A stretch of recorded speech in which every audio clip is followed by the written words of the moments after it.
Virginia's U.S. senators are usually like an old married couple. Mark Warner and Tim Kaine, both Democrats, buddies from Harvard Law School, back-to-back governors, rarely, if ever, disagree. When they do, they try to do so quietly, discreetly. The idea is to present, whenever possible, a united front for Virginia. That's not the case on the not-so-small matter of Joe Biden. Specifically, whether the president should, because of his disastrous debate performance against Donald Trump and continuing questions about his physical durability and mental acuity, should surrender the Democratic nomination to someone else. Warner generated huge headlines over the holiday weekend because he's doing something hugely out of character. He's very publicly taking on a president of his own party. Warner's certainly voted against proposals pushed by Biden and before him Barack Obama, but now the issue isn't spending or regulations. The issue is Joe Biden. And Warner's reported concern that Biden's not up to a second term, that he can't defeat Trump again, and that a Biden defeat could cost Democrats control of the Senate and a chance at taking back the House. Warner, so the national press is reporting, wants to convene a group of senators to talk through this problem and its many complexities. Word of the meeting is taken as a first sign that now Senate Democrats are in panic mode.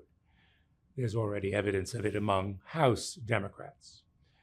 Warner's not just another senator, he's in the Senate leadership as chairman of the Intelligence Committee. It was in that capacity that Warner guided what's still largely viewed as a mostly nonpartisan take on Russian meddling in the 2016 election, meddling that helped Trump defeat Hillary Clinton. Perhaps Warner, as the guy who oversees the nation's spy agencies, knows something we don't, especially when it comes to the 2024 election and what our foreign adversaries think about Biden and what his health, physical and mental, means for global politics. If Warner is worried, Kaine is trying to present a brave face. After the debate, Kaine, who's running for a third term in the Senate and had been heavily favored to win in a walk, was among the few prominent Virginia Democrats to publicly defend the president. You aren't hearing anything from, say, former Governor Terry McAuliffe, a prominent Biden ally who just threw an $8 million fundraiser for POTUS. You aren't hearing anything from Congresswoman Abigail Spanberger, the Democrats' presumed nominee for governor in 2025. What happens in 2024 nationally could have a major impact on what happens in the state next year. Don't forget the Virginia curse. Since 1976, with only one exception, the party that wins the presidency loses the governorship. The Virginia elections are viewed as a mini referendum on what's going on in Washington, and if there's discontent with D.C., voters in Virginia tend to take it out on their candidates for governor. Spanberger doesn't want to be one of those curse-affirming casualties.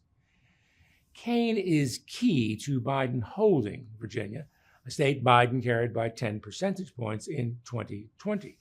The president's approval rating here was underwater before the debate, and Biden was always going to need Kaine's coattails to win blue-trending but swingy Virginia and its 13 electoral votes, even more so now.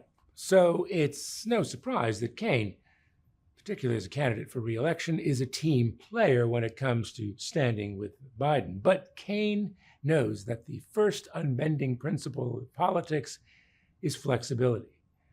And as the week was getting underway, Kaine, campaigning in the Richmond area, was saying positive, supportive things about Biden.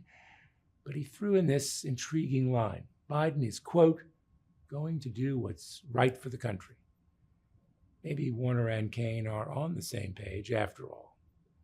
For the Richmond Times-Dispatch, this is Jeff Shapiro.